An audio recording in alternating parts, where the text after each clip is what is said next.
في إطار جهود الدولة لدفع الاقتصاد المصري للأمام، وصل محافظ البنك المركزي المصري طارق عامر إلى ألمانيا الاتحادية في زيارة تستغرق يومين بهدف تعزيز التعاون المصري الألماني في ظل ترأس ألمانيا لمجموعة العشرين بدءا من العام القادم. Wir stehen mit Rat und Tat zur Seite, aber auch mit der Bereitschaft zu Investitionen.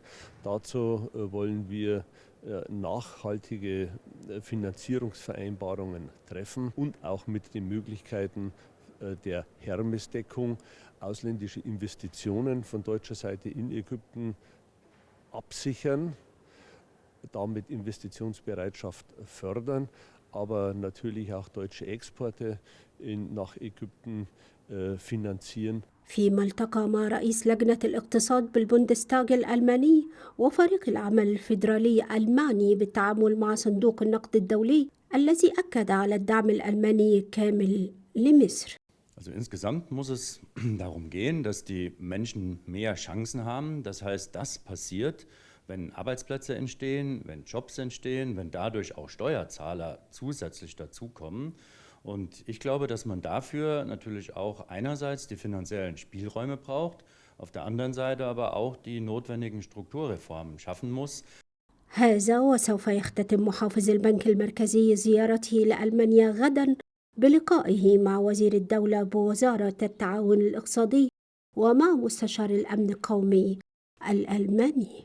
تأتي زيارة محافظ البنك المركزي المصري إلى ألمانيا بعد أسابيع قليلة من لقاء الرئيس السيسي والمستشارة الألمانية أنجيلا ميركل على هامش قمة مجموعة العشرين، وهو ما يعكس مدى دعم وتأكيد الجانب الألماني للإصلاحات الاقتصادية المصرية واتفاق مصر مع صندوق النقد الدولي.